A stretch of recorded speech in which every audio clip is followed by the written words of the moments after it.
Magandang araw po. Narito na po ang magiging lagay ng panahon ngayong araw na Martes, April 9, 2024.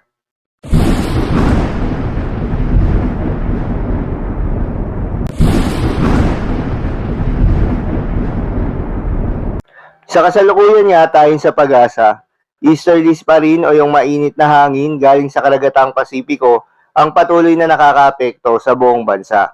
Kaya sana magpapatuloy yung mainit at malinsangan na panahon sa malaking bahagi ng ating kapuluan na may mga tsansa na mga isolated na mga pagulan, particular na sa silangang bahagi ng ating bansa. Magandang balita naman dahil ayon sa Pag-asa ay wala namang binabantayan na low pressure area o anumang sama ng panahon na mabobuo at magiging bagyo na maaaring makaapekto sa ating bansa hanggang sa mga susunod na araw. Para naman sa lagay ng panahon ngayong araw na Martes dito sa Luzon, asahan pa rin sa malaking bahagi ng Luzon ang epekto nitong easterlies.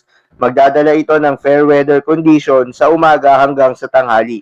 At paminsan-minsan na makulimlim na panahon pagsapit ng tanghali hanggang sa gabi. Habang sa Batanes, asahan yung epekto ng convergence o yung pagsasalubong ng mainit at malamig na hangin kaya't makakaranas ng mga kaulapan at mahihina hanggang sa katamtaman ng mga pag-ulan.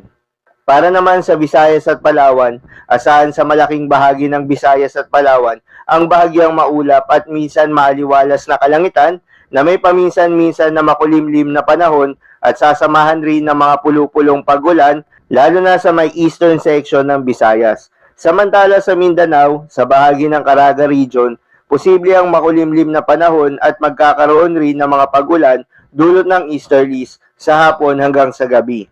At sa natitirang bahagi ng Mindanao, asahan ng bahagyang maulap hanggang sa maulap na kalangitan, asahan rin ng mainit at malinsangan na panahon.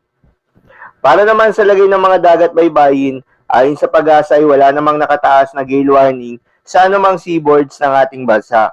Subalit, asahan yung maalon na karagatan sa bahagi ng extreme northern Luzon, plus malaking bahagi ng Ilocos Region, dulot yan ng mahinang northeast wind flow. Kaya naman medyo delikado sa mga kababayan nating mangingisda dahil sa medyo maalon na karagatan. Ngunit sa malaking bahagi ng ating mga dagat baybayin ay asahan ng banayad hanggang sa katamtaman ng mga pag-alon. Ngunit ingat lamang kapag may mga thunderstorms dahil posible ang pagtaas ng mga pag-alon. So yun lamang po para sa lagay ng panahon ngayong araw na Martes. Keep safe everyone.